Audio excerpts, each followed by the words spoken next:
So, ayan po. Oh, nakamanin. So, yung ano yung damo. So, apat yata yun dun eh.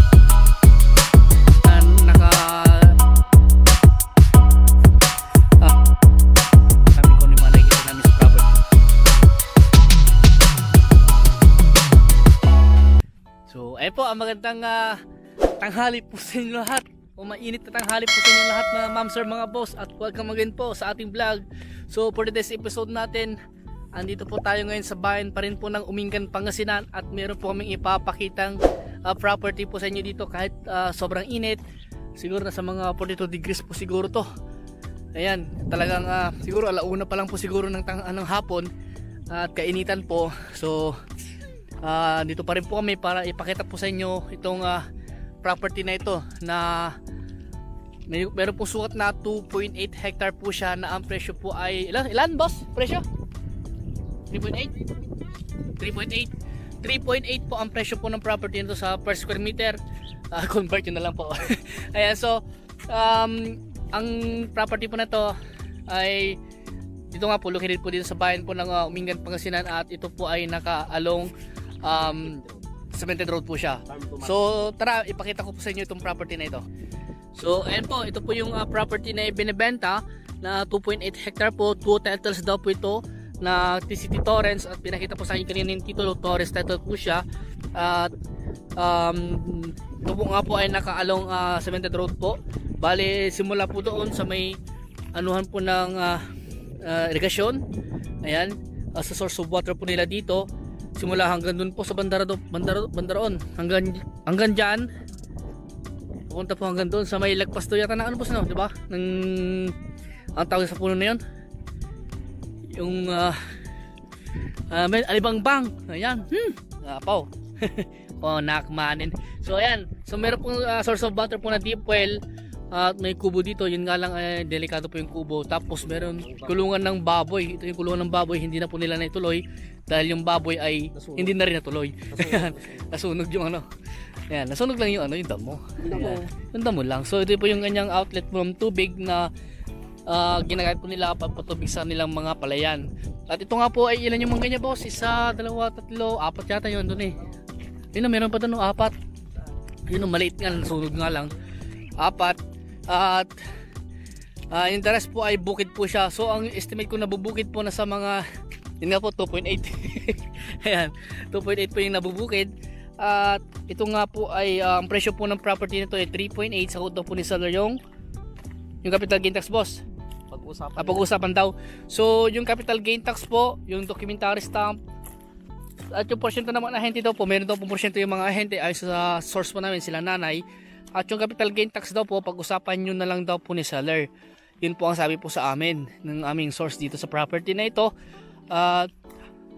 Hanggang doon po, diba? Hanggang doon daw. Yan, may alimangbang pag ganun na siya.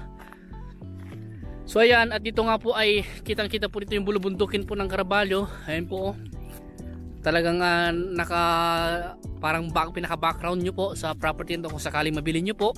At kitang-kita rin po dito yung daan ng papuntang Malico viewpoint, papuntang Santa Fe, Nueva Vizcaya. At dito nga po ay may mga view din po dito.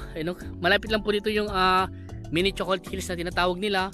At yung paligid din po ng mga katabing property ng binibet ng property, yung mga katabi po niya ay mga bukirin, may mga manggahan din po. Ayan, may mga di ko po alam kung anong building po yan. Siguro residential din siguro yan. Ayan po. So ang estimate kong inaani po nila sa palayan nito siguro na sa mga daang kaban din po siguro. Kung 2.8, sabihin na natin umaani po siya ng mga 300 to 400 kaban po siguro every cropping. Ito po. At itong property na ito ay flat terrain po siya. Ang alam ko po dito ay sinesecond crop din po nila dito. Kasi mayroon nga pong outlet po ng tubig po dyan na pinagkukuha na po nila para sa patubig po nila dito sa palayan nila. At galing po yata itong tubig nito sa mini dam. Ayan po. So ayan, yun po yung barangay road o farm to market road po yan na papunta po sa barangay road. At may ano meron lang pong part na rough road, pero konti lang yung rough road po niya. Pero kahit kotse po, makakapasok mo po kahit kotse po dito. Pero mas maganda pa rin po na yung mga mataas po yung ground clearance na lang po yung gamitin yung sasakyan kung sakaling mag-ocular o sight viewing po kayo sa property na ito. Ayan po. Mahangin naman po siya, pero yung hangin po niya may dala pong init, may heat wave po. So pero kaya pa namang ano pasyalin. Yan. At mas maganda po siguro na kung sakaling mabili nyo po ito, makabili din po agad ng kubo para may silungan po dito. Yan. Ang estimate ko pong ano po niya, siguro hanggang dun daw po, malapit ata sa kubo na yon. Hindi po siya may turo sa amin nung aming source dito kung saan yung pinaka boundary po dyan.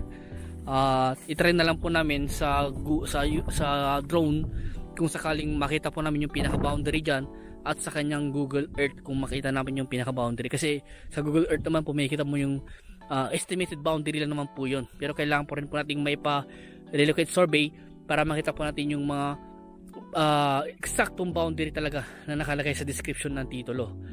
Ayan. So hindi na po ako makapunta doon, panoorin nyo lang po yung kanyang drone video para makita nyo po. At dahil nga po sa may kainitan po ngayon, kaya nililimitahan ko lang po yung aking paglakad-lakad. Mahirap na po at baka alam nyo na. So ulitin ko po, 2.8 hectare na 3.8 po yung kanyang presyo. Kung gusto nyo pa i-negotiate yung price, kausapin na lang natin yung mismong seller. So mga nagtatanong po ng last price, mas maganda po muna, tignan nyo muna ng personal tong property at para makapag-decide po kayo. Pero kung talagang ano po, itatanong po namin sa seller kung ano talaga yung pinaka last price po nila. Sabi po sa amin ng aming source sa property na to, 3.8 daw yung binigay na presyo. At nakadepende lang po talaga kami kung ano yung sinabi po sa aming price, details ng property. At sa mga nakikita rin po namin, dinadagdag na lang po namin kung ano yung mga nakikita namin sa property para dagdag detalye para malaman nyo po kung ano yung mga nakalagay sa property ng mga binablog po namin. So mayroon po siyang deep well, may kubo dito, may kulungan ng baboy, at may mga puno ng mangga. Ilan nga lang yung puno ng mangga, tapos may bayabas, at ano pa yung mga dito. Ayan, may puno na hindi ko alam kung anong pangalan ng puno na yan. Ayan po. At ito nga po ay maganda yung view. May mountain view po siya. Ayan po, kitang-kita yung mountain view dito. Ayan. So, napaka-aliwalas po. Tahimik yung lugar.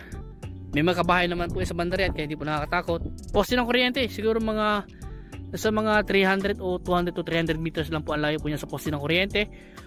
At mas maganda po ang tawag dito,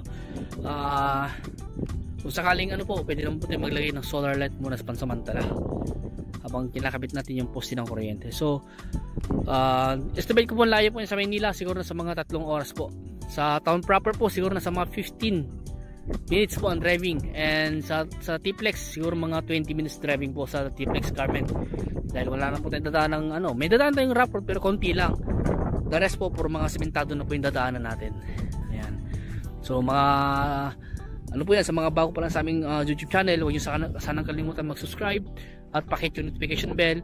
Sa mga pwede kayo mag-join sa aming group sa Team Realtors Lot Listing Group para ma-check nyo rin po yung ibang mga property na naka-upload po sa aming mga social media account at sa group po namin. So hanggang dito po muna at maraming salamat po sa inyo lahat at God bless po.